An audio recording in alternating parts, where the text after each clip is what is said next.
Yeah, there we go. It is my pleasure to introduce Piotr Indyk for this week's 1W-MINDS seminar talk. He is the Thomas D. and Virginia W. Cabot Professor in the Department of Electrical Engineering and Computer Science at MIT. Among his many other distinctions and service, he's served as a program committee chair and on editorial boards for iKelp and SODA many years, and for the editorial board for the Journal of the ACM, and is widely recognized for his highly influential work on sketching, streaming, and sparse recovery algorithms, as well as a lot of other things, including high-dimensional computational geometry more generally. So I'm really happy that he's here today to tell us about some of his latest work, and I'll turn things over to you, Piotr, to let us know what you've been up to. Cool. All right. Thank you. Thanks a lot, Mark, for a very nice introduction and for inviting me. It's a great pleasure to be here. Whatever here means, right? It's much less defined these days. So in this talk, I will, I guess, leave to the spirit of my past work as introduced by Mark. I will give an overview of the research that my co-authors and I have been doing in the space of streaming and sampling algorithms. And the distinguishing feature of these algorithms is that they are learning-based, meaning that they use machine learning to improve their performance. Okay, so let me start by making a little bit more clear what learning-based means. Okay, so essentially, learning-based algorithms are one way to alleviate one difficulty of standard algorithms, which is essentially that they often have limited adaptability to the inputs. Okay. So, like when you think about standard algorithms, like, those that are taught in introductory algorithm course, their distinguishing feature is that they have guaranteed correctness and performance bounds for all inputs, right? So no matter how good or how strange the inputs are, like we know that the algorithm always is correct, perhaps with some probability, right, for randomized algorithms. And we also have performance bounds that applies to all potential inputs, right? And that's great because it means that such algorithms can be used in many different scenarios, right, without worrying about the input distribution. But this is often, or at least sometimes a penalty because effectively they adopt one-size-fits-all approach, right? No matter whether the input is easy or the input is hard, the algorithm is going to run in the same time, right? This is not true for all algorithms, but that's certainly true for enough of them so that people realize that this is an issue. And essentially, learning-based algorithms is one way to alleviate the issue, right? Now, of course, this issue is this issue of adaptability, and going beyond the worst case has been around in the algorithm design and other fields for a while. So in fact, there is a whole book that recently came out that describes many different approaches, right? Both to algorithm design and their analysis, which goes beyond the worst case approach, right? So the learning-based algorithm design and the analysis is one such approach. And it's in essence, it uses machine learning to improve the algorithm's performance. Okay, so essentially, such algorithms ideally satisfy two guarantees, right? When the input has some learnable patterns, right, which can be learned using, let's say, standard machine learning, then those algorithms are supposed to be more efficient, right? So, be more accurate, use less space, use less time than like a classic algorithms. But at the same time, ideally, would like those algorithms to retain some guarantees, certainly about correctness, maybe even about performance, even in the worst case, right? So, in a nutshell, we'll use machine learning to learn something about the patterns in the input, those patterns will, if they are identified, they will improve the performance of the algorithms. But even in the worst case, if the data has no patterns, or maybe machine learning failed to identify those patterns, even in those scenarios, we want some guarantees, right? So to make sure that the algorithm doesn't go completely astray. All right, so this is an area that has been subject to research for quite a while, right? I mean, it goes back at least 2 decades, if not more. And like I said, I'm not going to do justice to that field, but at least from the high-level perspective, it can be roughly classified into 4 subgroup or categories, right? Depending on the approach, how of using machine learning to integrate them with the algorithms. So perhaps the earliest approach goes under the name of algorithm configuration. Out of curiosity, how many of you have seen algorithm configuration before? Okay. I don't think I've seen it. Yeah. So this is actually a very natural approach. It goes back to the seminal work of Leighton Brown in early 2000. And here is the idea as follows. So the approach is to take an algorithm, right? And often algorithms have some knobs, right? There are some parameter settings, or some choices. So in this approach, those knobs or choices are exposed to the outside. And so that a meta mechanism can select the optimal choices of those knobs to maximize the algorithm's performance on a particular data set. Okay, so perhaps like a prototypical example of this approach is a SAT solver developed by Leighton Brown and co-authors, which is affectionately called SATzilla, right? SAT Godzilla. And essentially, it's a meta-algorithm which aggregates a bunch of different SAT solvers. And basically, for a given distribution of the inputs, right, meaning SAT formulas, it optimizes, either the choice of the algorithm or their parameters, right, so that satisfying assignments can be solved as fast as possible. Okay, and this approach has been quite popular. And recently, there are also quite a few theoretical developments, by Gupta, Rubinfeld, Nina Balkan, and others, that show statistical bounds, right? Theoretical bounds on the performance, like how many samples of the inputs one need to take, in order to optimize parameters of particular algorithms. Okay. So this is perhaps the first example of this kind of algorithms. Now, another one is something that I call the machine learning oracles, or they're also called predictors. And here the idea is a little bit different, right? So in this setting, machine learning essentially provides, an oracle that you can think about as a, like a little birdie, that sits in the corner.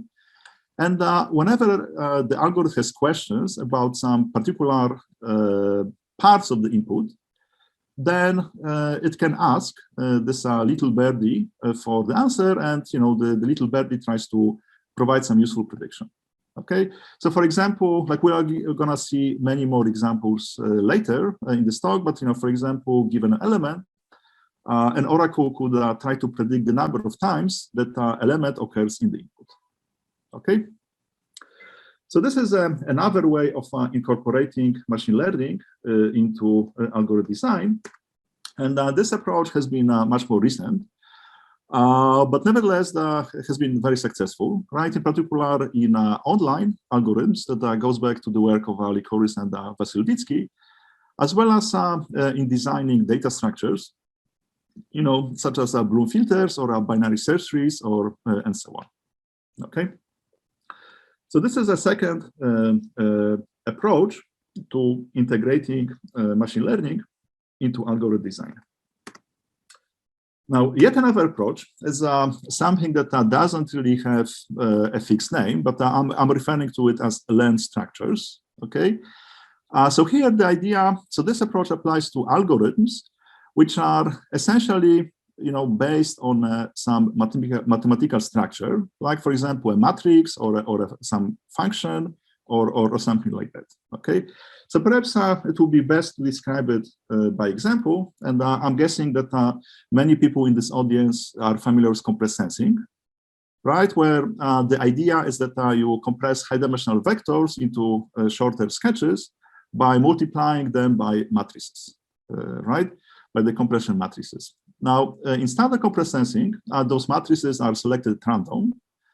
However, starting from the work of Musavi, Baraniuk, and the others, people start to exploit how to design such matrices, right? Basically, given a collection of vectors, right, you can optimize the matrix in order to minimize the reconstruction error, right? With potentially random matrix, being as a starting point, right? So this is another way of using data or machine learning in order to improve the performance of the algorithm. And last but not least, there is an end-to-end approach, which is basically, like a neural networks all the way, right? So here, you essentially view an algorithm as a function, which are given inputs, is supposed to compute some outputs, right? So we just give, just think about as a standard machine learning problem, right? You have a bunch of inputs. You want, given those inputs, you want these neural networks to produce some outputs, and you just train it from the beginning to end, right? And this approach has been particularly successful for combinatorial optimization. Now, in this talk, I will focus on machine learning oracles, right? I will give 2 examples of designing algorithms using such oracles. And, in part because, to some extent, this approach strikes a balance between performance and interpretability, right? For example, end-to-end algorithms, they're often, very efficient, right? You can get a very good performance using surprisingly simple neural networks for even complicated problems. But unfortunately, there is a very little known or very little can be shown about the, things like correctness, right? The neural network learns something, but you don't really know what it learns, right? So in contrast, ML oracles, you kind of encapsulate the machine learning into a subroutine, right? And then you can reason about the subroutine and prove correctness, for the overall algorithm, right? So this is what I will focus on in this talk. By the way, I forgot to mention, if at any point you have any questions, just feel free to ask. Like, I don't know, what's the protocol? It's like a raise hand or? Yeah, I think people generally tend to put stuff into the chat, in which case we can let you know. You don't have to monitor the chat. Or otherwise, anyone who wants to ask a question can just hop on in. I think that works. I see. Okay, so we indeed have questions. Oh, I see. Okay, so yeah, Michael asked, the Mark answered. Okay, thank you. Thanks, Mark. Send me the bill, after this is done. Right? This is very helpful. Okay, good. So this is, learning-based algorithms from the, bird's eye view, and I will focus on machine learning oracles. In fact, I will focus on one very natural and very simple type of oracle, which is, can be called frequency oracle, right? It's a very simple device, so to speak. Right, so suppose that, can you see my cursor? It's moving? Okay, good. Yep. Suppose that the input is a collection, set or multi-set of items, right? In this case, numbers. And the machine learning oracle or the frequency oracle, for any item, outputs an estimation of the frequency of this item in the input. Okay, so this is basically all that the oracle does. So if you look at it, you might wonder, okay, why do you need machine learning for that, right? Because after all, given this, you can compute this, right? The oracle just by making only one pass over the data and just incrementing, some counter table, right? So why do we need to bother with using machine learning to do that? And indeed, in many situations, you can just compute it directly and forget about machine learning. However, such oracles are much more tricky if the algorithm is only allowed a sublinear amount of space or a sublinear amount of time. Okay, so sublinear amount of space meaning that you cannot store this whole table, right? And in this case, you simply cannot compute, like this counter table because you just don't have enough space. And in even more restricted setting, when you have a sublinear amount of time, you cannot even just read the whole input. Okay, so basically we just sample some parts of the input, and based on the sample, you have to give the answer. Okay, so as we'll see in situations like that, machine learning oracles, which are trained based on prior inputs, can be very helpful. Okay, and furthermore, will show that empirically, such oracles can often be constructed based on prior data. Right? They are not perfect, but nevertheless, as we see, they are good enough to improve the performance of the algorithm. Okay. So in the rest of the talk, we're going to see two examples of this kind. One for algorithms for streaming, and the other one for sampling. All right. So let's start from the streaming algorithm. Okay. So the problem that we'll try to solve in the streaming model is frequency estimation, which you might have a feeling of deja vu because frequency estimation is exactly what the machine learning oracle is supposed to do. Okay, so in a way we are going to use a frequency estimation machine learning oracle to design algorithm for the frequency estimation in the data stream model.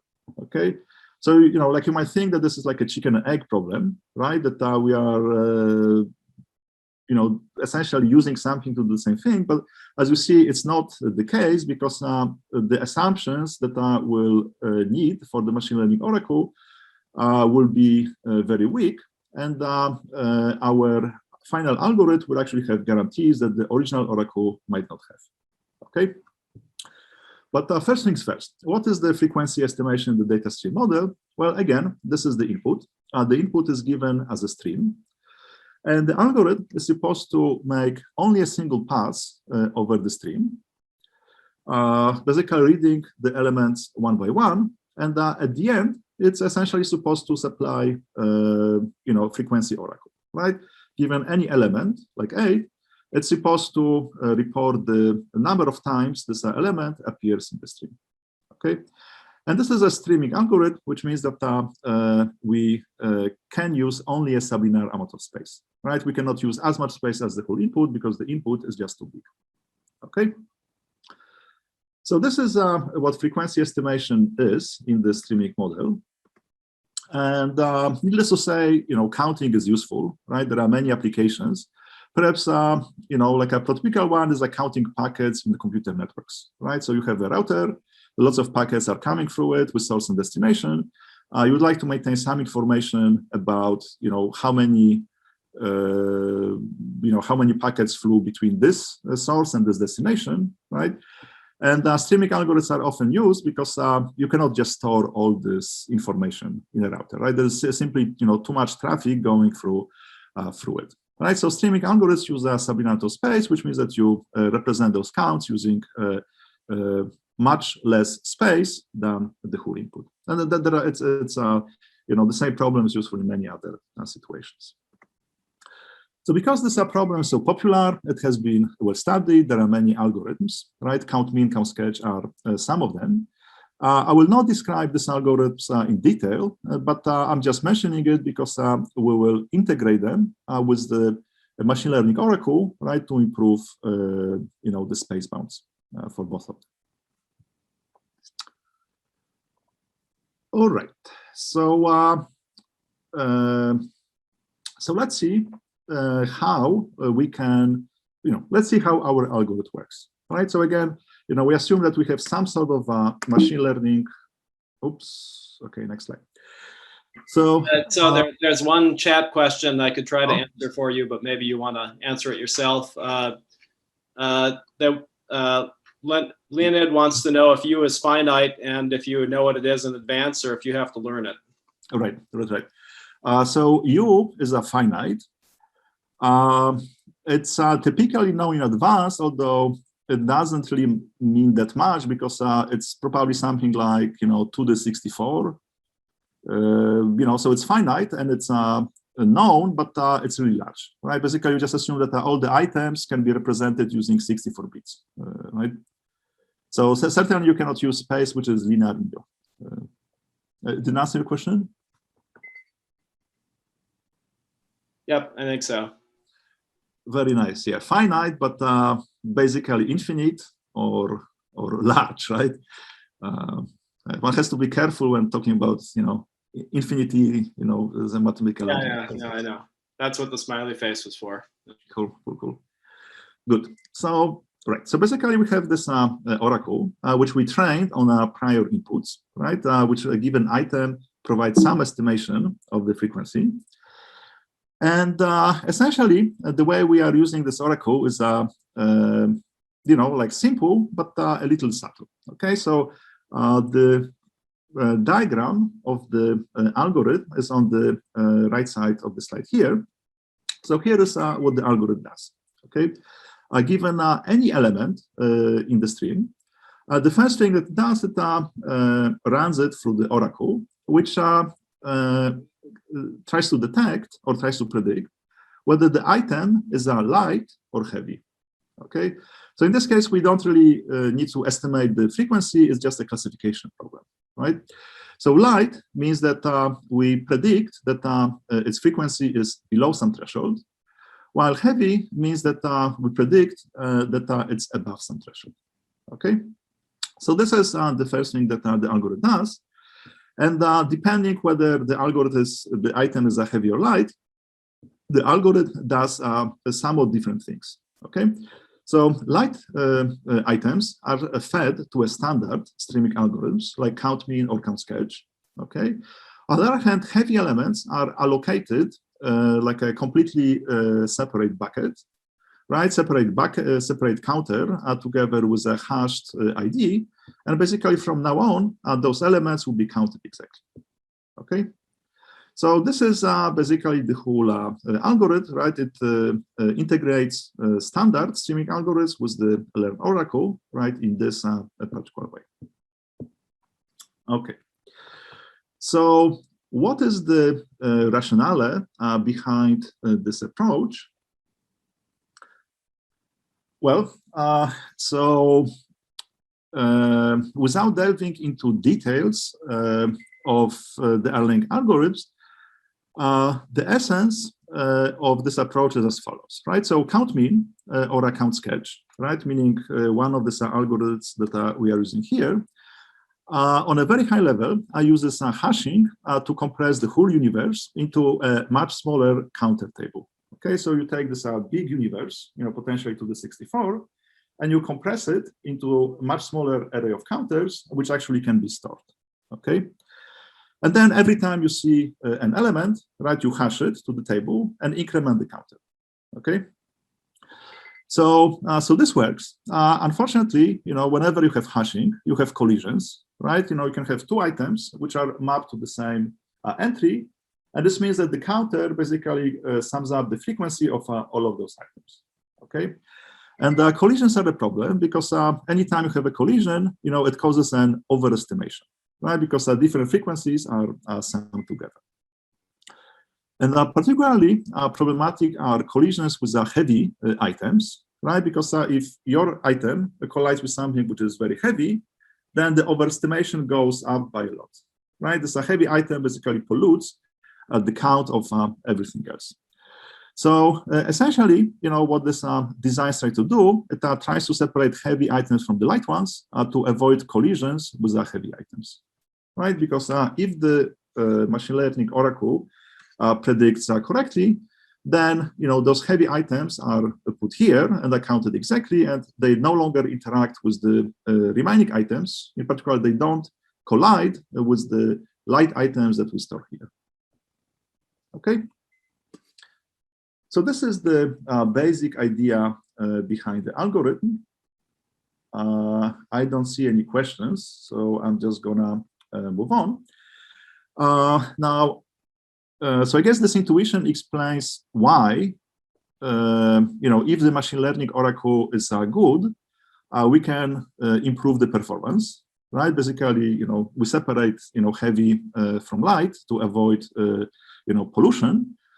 At the same time, the algorithm still retains worst case guarantees, right? Because like even if the oracle is very bad and this classification is completely random, then the whole algorithm still retains approximation guarantees of the original algorithm, right? Because each algorithm is even counted, each item is either counted exactly or it's counted using this algorithm, right? So in this case, we have the exact answer. In this case, we retain the approximation guarantee of the original algorithm, right? So even if things are, if the oracle is bad, still we get some guarantees. All right, so this is the first algorithm we're going to see today. Okay, it's very simple, but it satisfies these two desiderata of the learning-based approach. So let's see how it works in practice. Okay, so we implemented this algorithm and tested it on two pretty standard data sets. One is the network traffic data from KAIDA repository, right? So this is a collection of packets flowing through ISP. It's a 1 hour of traffic. There are lots of packets. We use the first few minutes for training and the rest for the testing and of the algorithm. Okay. And another data set is AOL query log. It has a similar time series structure, right? It's collected over 90 days. We use the first few days for training and the rest for testing. Okay. And now for Oracle, we use the neural networks. They are recurrent because they just happen to work better, right? But there's nothing, particularly special about this being recurrent or feed forward and so on. And they are relatively simple, right? So for K dataset, we use 64 units. For AOL, we use slightly more units. And we just train them as a standard in a standard machine learning setup.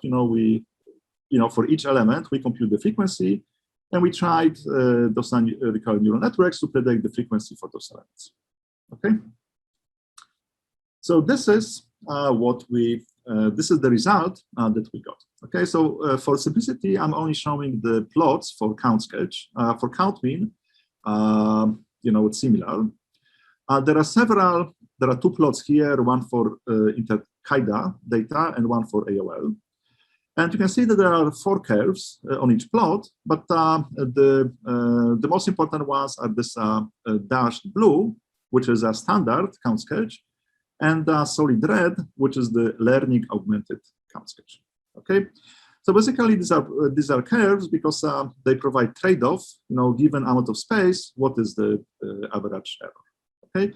And you can see that indeed, the error of the learning augmented algorithm can be significantly lower than the error of the standard algorithm, right? Because we get this extra information based on prior data set, which helps us guide the algorithm's behavior. Okay, so you can see that sometimes the improvement is up to factor of 3 or even more. And we're getting similar results for AOL, although here the improvement, the gap between the blue and the red is not as significant. Okay.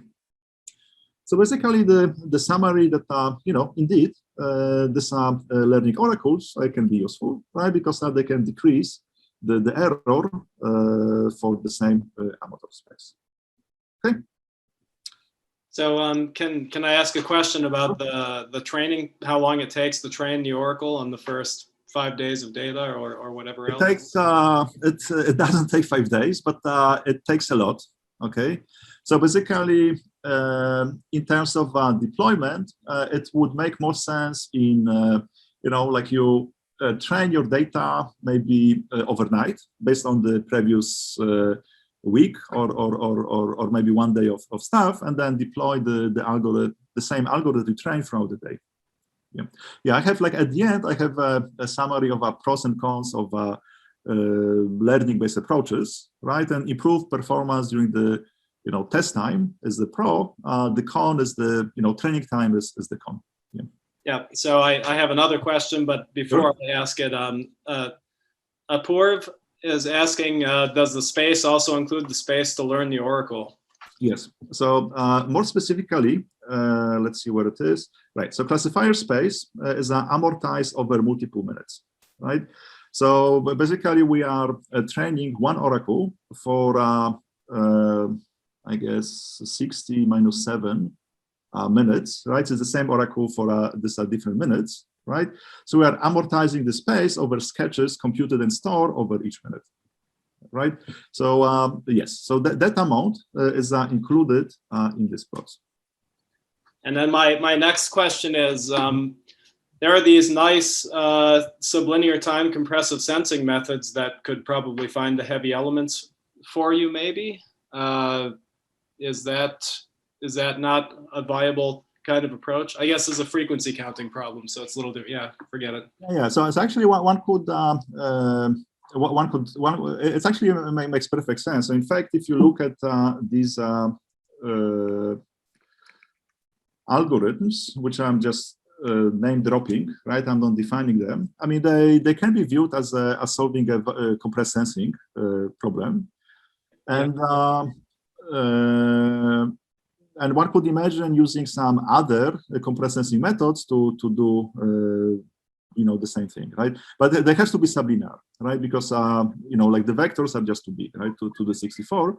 But yes, in fact, these algorithms can be viewed as solving a sublinear compressed sensing problem. Yeah, so you have the training data, right? So you could process it and then run a compressive sensing method, maybe to speed up, to do something faster than using a neural network, maybe. I guess that's my question posed in a random. Right.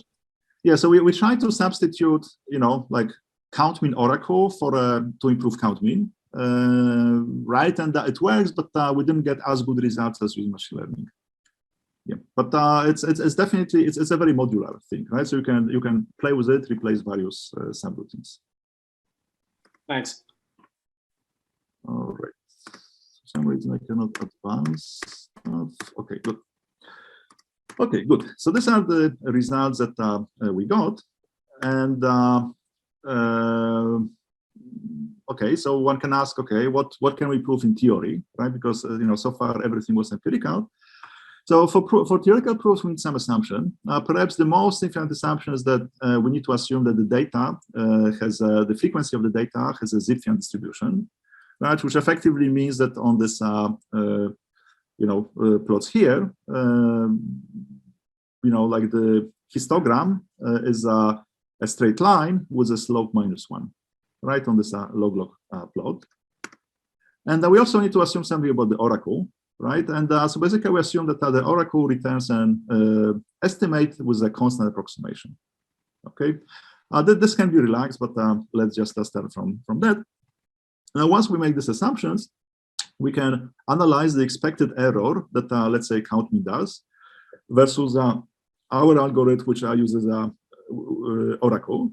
And, like you can see that the expressions that we get are quite similar, except that log n here is replaced by log of n over b here, right? B is the total space, right? So basically for the setting where the amount of space is comparable to the number of, distinct items, right, where b is close to n, like this is larger than this, right? And this basically provides at least a partial explanation for the empirical behavior, right? Effectively we are taking this whole signal and we are cutting off the head, right? Apologies for the morbid metaphor, right? We are taking, this head and accounting exactly.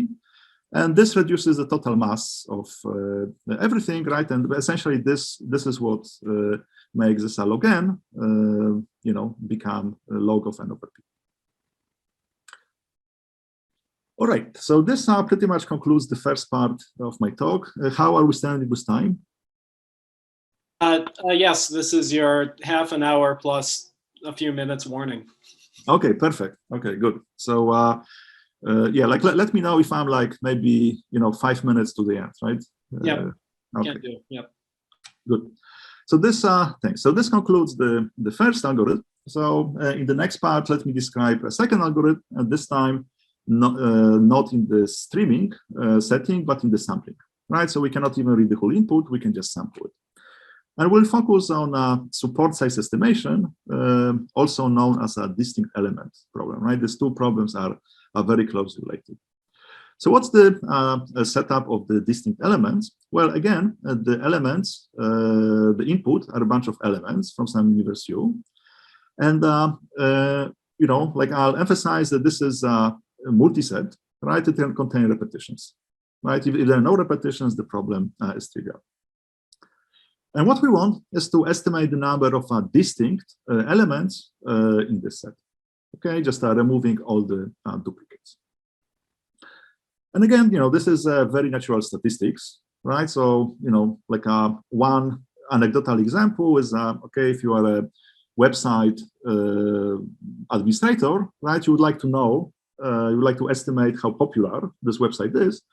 And it makes a difference whether, you have many distinct users, right, which are accessing the input, or whether, there is like a single user that is just very bored, right, and just keeps clicking or reloading, over and over again, right?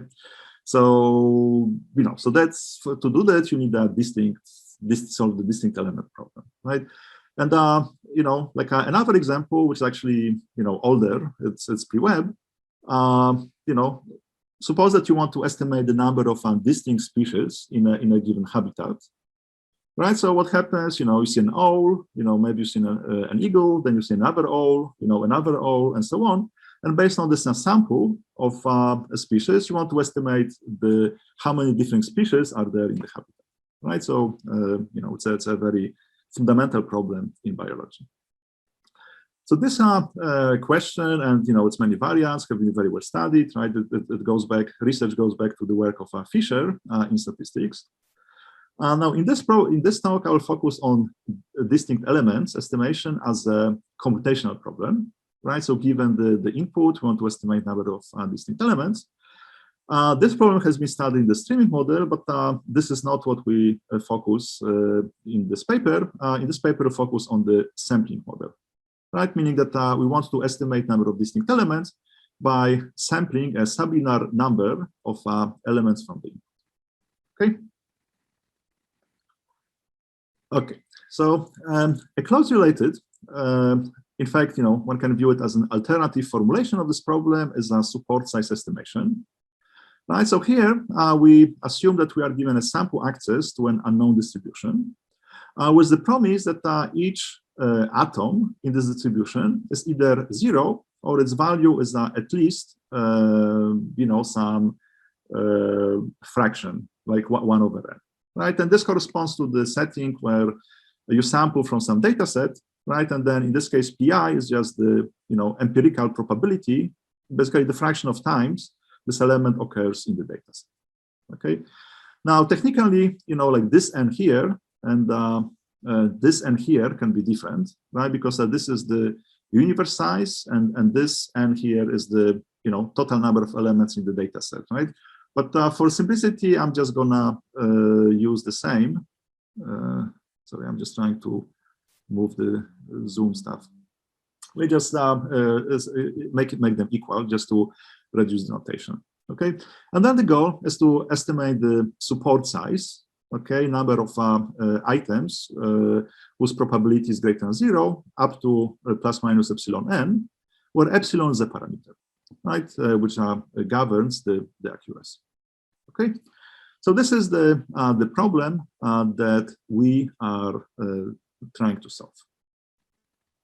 Okay. So, so this problem, has been studied quite extensively, and there has been plenty of progress over the last decade. So this goes back to the work of Greg and Paul Valiant with more recent refinements. Okay, and this line of research, led basically to this sampling bound. Right, which means that if you sample this many items, then there is an algorithm which estimates the number of distinct elements up to plus minus epsilon n. Okay. So, and this bound, in fact, is known to be tight. Okay, so there is a both upper and lower bound. So on the bright side, you can see that this bound here is a sublinear in n, right? Meaning that you can actually estimate a number of distinct elements without even seeing all different elements, right? So sometimes this work is referred to as estimating the unseen, right? Because you try to estimate the number of elements which you never see. Okay. On the negative side, this is known to be tight, and it's this bound is sublinear in n, but just barely, right? Basically, you still need to sample at least 1 over log n fraction of the input, even assuming this is constant. Okay. So because of that, people attack this problem in other models, which provide some extra information about the samples. Okay, and in particular, the work of Wagner and Rubinfeld shows that you can reduce this bound dramatically, right? Basically to constant, right? When epsilon is constant. But to do that, you, in addition to getting the sample, you also need the exact probability of this item. Okay, and I should emphasize that this algorithm, heavily relies on the fact that this is exact, right? Like even if you have a factor 2. This bound, this algorithm doesn't give this bound. Okay, so effectively, this shows that if you have a very strong extra information, then you can improve this bound dramatically. But this is a pretty strong assumption. So in this work, we focus on a kind of an in-between scenario, where we are also given an oracle, which provides an estimation of pi, but instead of exact, we can live with any constant approximation. Right, and then this constant goes to the theta about the exponent, right? And so you can think about it as below, like in the middle, a solution. On the one hand, the bound, the sampling bound that we get, is a strongly sublinear in n, right? It's an n to some power, which is always smaller than 1. On the other hand, the assumption that we make on the oracle is much more limited. Right, so and as we'll see, this oracle can be implemented in practice, right? While this one, well, it also can be implemented, but the quality is not as good. All right. Any questions about these bounds? So if your constant approximation goes towards getting exact information, do you recover the 2013 bound? Yeah, that would be nice. Not using the techniques that we are using. Yeah, actually, that would be very interesting. I believe like we thought about it at some point. There's a transition. I think that until you get like. When you get 1 plus epsilon estimation, then essentially you can recover this bound. But at the moment when the bound becomes like, when the estimation error becomes slightly larger, then basically you're back to the square 1, right? Okay. I'm relating it from memory. I'm like 90% sure that this is true, right? Because it's been a while. But yeah, it will be very nice. Yeah. So Leonid wants to know if the coupon collector problem is the simplest case of this, the relationship between the classical coupon collector problem and the setup you have, I guess. Yeah. So coupon collector algorithm essentially would give you sampling bound of n, right? This is if you wanted to basically the coupon collector answers question how many times you need to sample in order to see all the elements, right?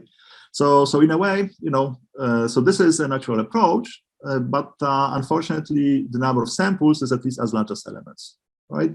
So effectively, what these algorithms are trying to do is estimate the number of distinct elements without even seeing most of them, right? But yes, I mean, coupon collector can be viewed in this framework as well as giving an algorithm with a linear dependence on on N. All right, so essentially in the rest of this talk, I will give an outline of how we get this bound.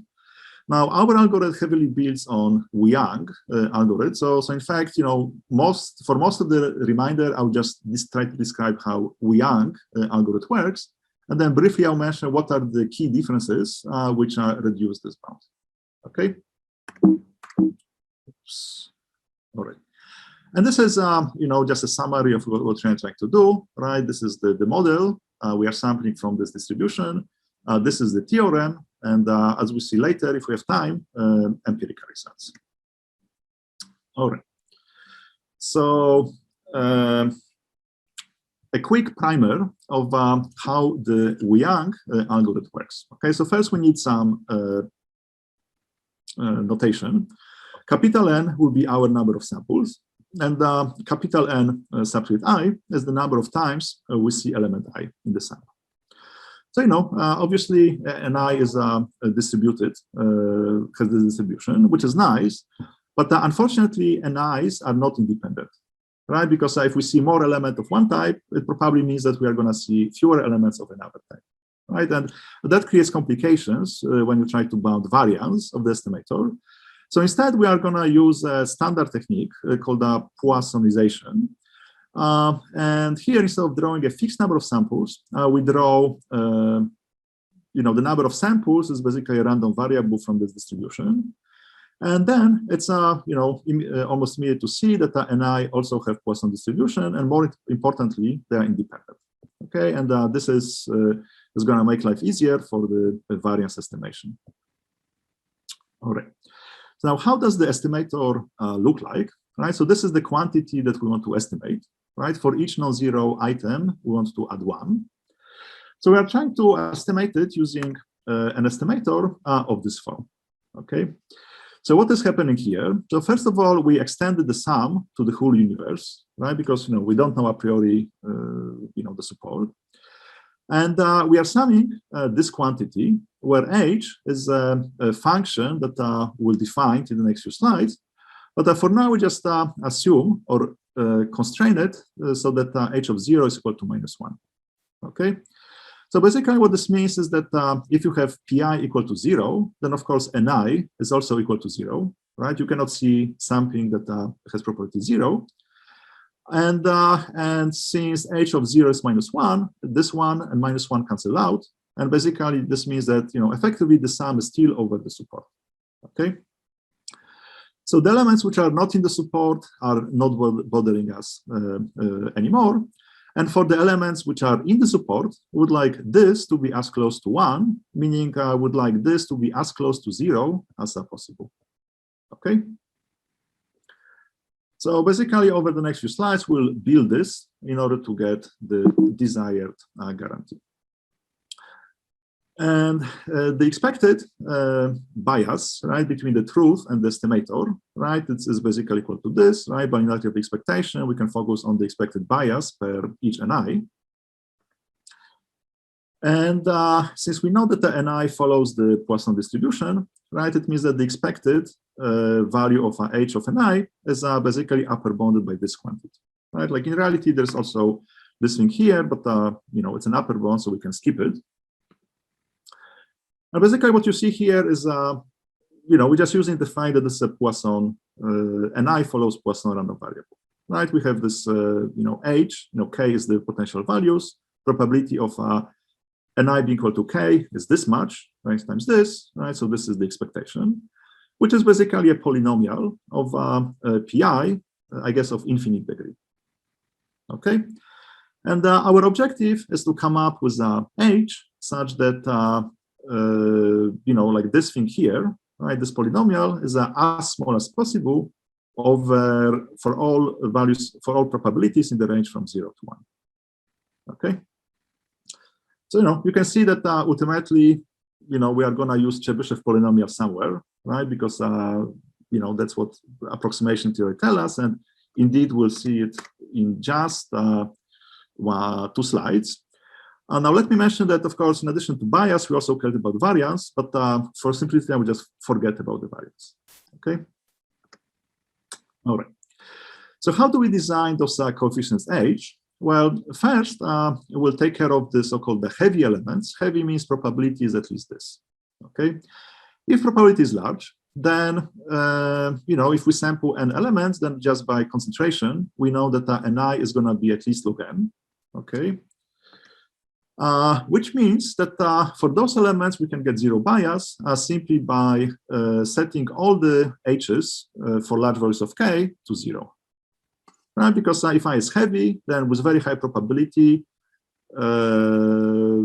this expectation formula would only contain terms for k at least log n, which are multiplied by this, but this is 0.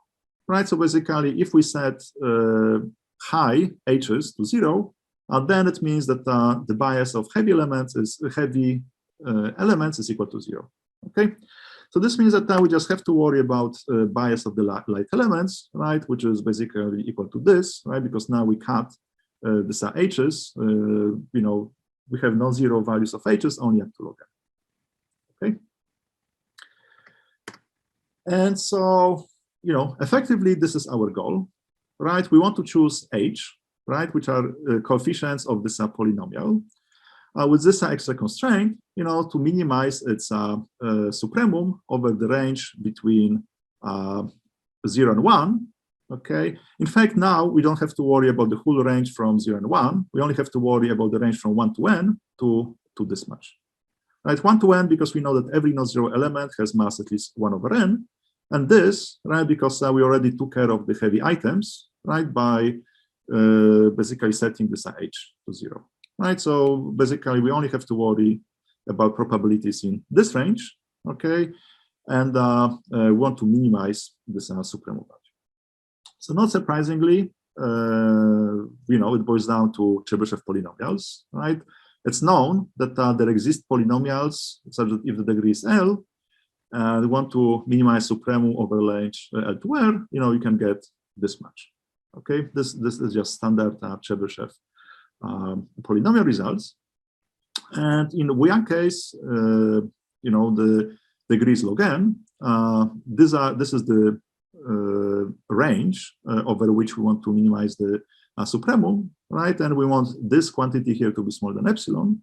So we just plug things in, solve for epsilon, and essentially this is the bound that we get. Okay. How am I staying with time? You have about 5 minutes left. Five minutes left. Okay, good. So there is a bunch of questions. Maybe let me just finish the slide. Right. So basically, if we have number of samples which exceeds this, it means that we are guaranteed to have bias at most epsilon. Now we are not still done yet because we still need to bound the variance. But turns out that for Wagner algorithm, the bottleneck is in the bias, right? So once this is true, we also can bound variance for the same number of samples.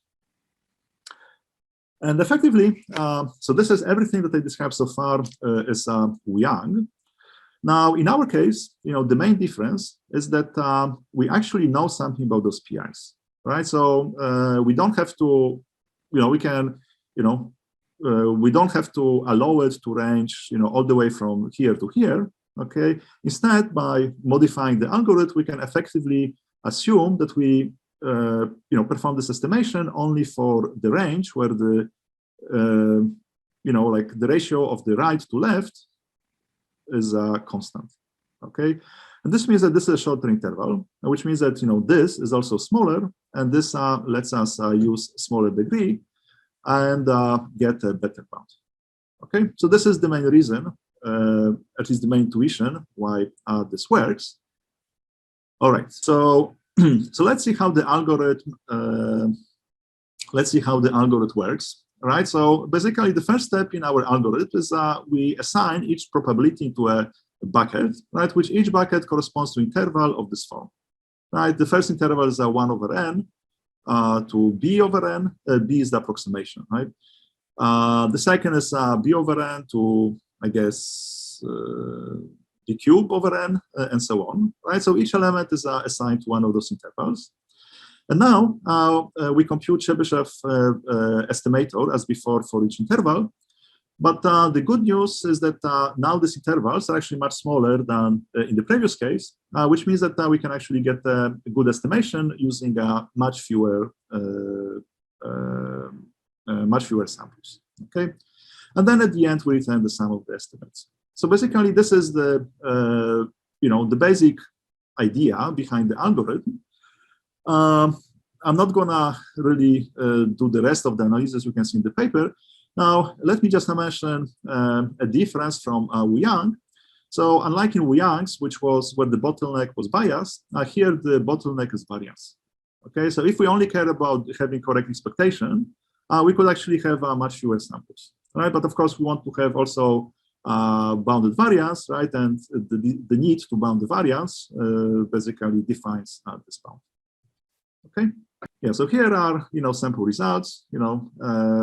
This is us. This is Wu-Yang, right? So we can get better results, thanks to sometimes much better, sometimes comparable, right? But thanks to the fact that we are having more information, and in summary, this is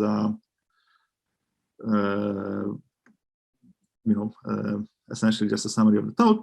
And last but not least, let me advertise. Right, so if you are interested in the space of learning-based algorithms, there is a workshop organized by a Foundation of Data Science Institute that I'm co-heading. The workshop will happen in July this year. If you want to attend, we are most welcome. It's free, but please register. And we have excellent lineup of speakers from various areas. Alex will talk about learning-based compressed sensing. Jonina will talk about problems in signal processing and so on. Okay, so if you are interested in the topic of this talk, please register, and we'll be very happy to. That's pretty much it. Yeah, excellent. So if anybody else has any questions, please go ahead and unmute yourselves and ask.